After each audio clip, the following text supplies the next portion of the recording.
dami!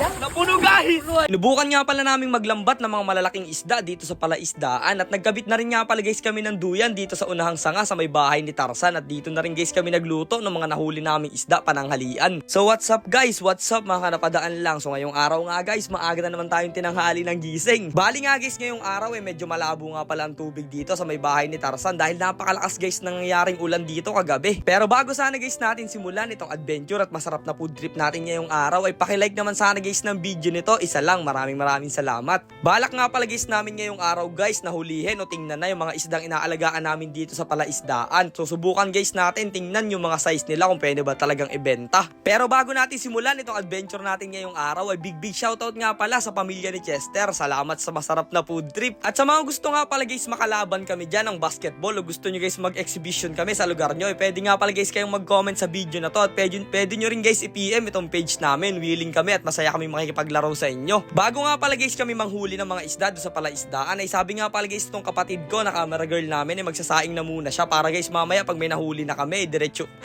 luto na lang guys ng pang-ulam at food trip na kaagad. Kaya nga guys habang nagsasaing siya doon ay inaayos naman namin dito ng mga tropa ko itong lambat guys na gagamitin natin. Gagayarin nga pala guys natin itong loob ng palaisdaan at titingnan guys natin kung malalaki na yung mga isda. Iba't ibang klase ng mga isda nga pala guys yung mga alaga namin dito. Meron tayo ditong talakitok, matangpusa, meron din guys managat. Basta guys mamaya makikita nyo kung ano ba yung nilalaman itong mga palaisdaan natin na to. Halos 5 buwan na rin kasi guys simula nung mga nilagay namin yung mga lapu-lapu dito na pinapalaki guys namin o ginagawa namin good size. Kaya ngayong araw guys ay titingnan natin kung pwede nang ibenta yung iba. Kaya rin nga pala guys kami dito nag-alaga ng mga ganitong klase ng mga isda para naman guys pag may mga dumadayo sa amin dito na mga followers namin at mga kapwa namin vloggers ay pwede guys silang mga will dito at masubukan yung pagpipishing. Sa mga nagtatanong nga pala dyan guys kung anong pinapakain namin sa mga isdang managat, mga lapu-lapu ay pinapakain po namin dito yung mga tinadtad guys na isda at kung minsan naman guys mga hipon na maliliit na nahuhuli namin. At dito nga guys ay sasaklitin na natin yung lambat at titingnan na guys natin kung ano ba yung mga nahuli nating isda na nandito sa loob at kung malalaki na talaga. Eto pa naman guys yung mga isdang lapu-lapu na masarap guys gawing sweet and sour. Ay tingnan natin kung malalaki nga.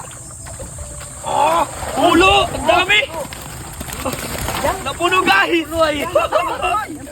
Napuno! Napuno! Laki! Baba! Akit tayo! Lalaki oh!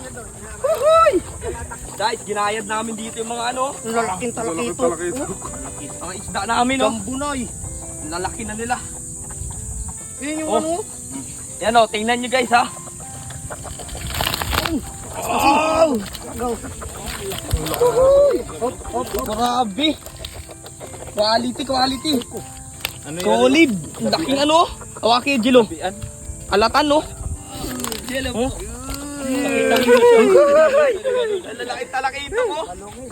Hindi nga pala guys namin lahat nahuli yung mga isda dahil meron nga pala guys nagdaanan doon sa gilid at meron din naman guys nagtalunan. Lalong-lalo na guys yung mga isdang managat. Grabe, nakatakas talaga kanina. Bali nga guys 2 beses namin gagayarin yan pero pinili muna guys namin dito sa mga una naming nahuli yung mga malalaki at mga good size na pwede na natin guys ibenta. Ang tawag nga pala guys dito sa unang isda na pinakita ko sa inyo ay alatan. Tapos doon naman guys isa ay talakitok at eto naman guys ay matang pusa. Malalaki na rin guys dito yung mga lapu-lapu at mga puol natin at pwede na rin talaga siyang ibenta. Kaya sa mga bumibili dyan guys ng mga lapu-lapu ay pwede po nyong kontakin itong page namin. Dahil nga guys yung iba ibebenta natin ay eto naman guys yung food tripin natin. Papaksiwin guys natin yan na medyo marami ang sabaw. Kaya nga guys habang naglilinis kami ng isda dito ay nakaabang yung pusa. Balak nyong kumuha dito ng isa pag hindi kami nakatingin. Pagkatapos nga guys linisan ay natapos na rin naman sa pagsasaing dito ng ating kakainin mamaya. Kaya ito guys sulitin muna natin yung tambay dito sa magandang tanawin at napakagandang view dito sa taas ng bahay ni Tarzan.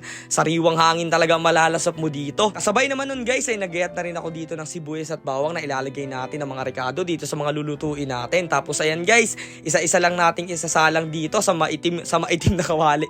Dito guys sa makintab na kawali na hindi nyo mabibili sa Shopee guys. Limited edition lang yan. Pag kasi guys nililinisan o pinapaputi namin tong kawali na to, hindi talaga guys masarap yung nagiging luto namin. Kaya mas okay na maitim siya guys. Eto nga pala guys yung ibang klase ng versyong paksiw dito sa lugar namin. Suka siya guys pero dinalagyan namin ng maraming tubig para medyo maasim as in pag hinigop na namin. At syempre habang iniintay guys naming maluto yung pananghalian namin dito, ay tamang kwentuhan lang muna kami dito sa taas ng bahay ni Tarzan habang nagtatawanan. Kasama itong mga tropa natin guys na makukulit pero malakas mood trip. At hindi pa nga guys dito na kontento talaga, nagkabit pa kami dito ng duyan sa may unahang sanga dito sa may bahay ni Tarzan. Tingnan nyo guys, pag nalaglag yan, paniguradong tagapak na yan dyan sa tubig. Pero nung naikabit na guys namin ay grabe, napakasolid talaga dito ng view. Paniguradong napakasarap tumulog dito mamaya pagkakain. Napakasimpleng lutong probinsya nga lang pala guys yung mga ginagawa natin sa mga nahuhuli natin o mga nagiging catch and cook nating mga content. Neng, luto na? Luto na. Kain na daw guys! Food trip! Let's G! At para naman guys sa masarap na pananghalian, tara samahan nyo na guys kaming pumood trip dito. Asikasuhin lang muna natin yung mga kanin natin dyan at sabay-sabay tayo guys kakain. Anong masasabi natin guys? Tara, food trip na naman talaga. At nag-upgrade na kami ngayong araw guys, hindi na mga bahaw yung dala namin, mga bagong saing na yan guys. Kaya ano pang iniintay natin guys? Tara, samahan nyo na kaming pumood trip. Guys, food trip tayo! Thank you Lord, blessing! Sumama na tayo. Kulabot. Pakita natin sa kanila kung gaano kasarap yung ating mga ulam. House? Tambog. Kain tayo guys. Uy!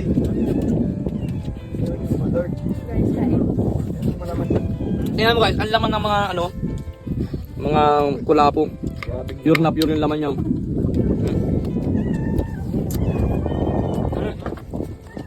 Kain tayo guys. Maraming salamat nga pala guys sa pagsuporta nyo sa mga ginagawa naming vlog at mga adventure. Sana guys patuloy nyo kami suportahan. Hanggang dito na lang muna guys tong adventure natin. Kita-kits na lang ulit bukas.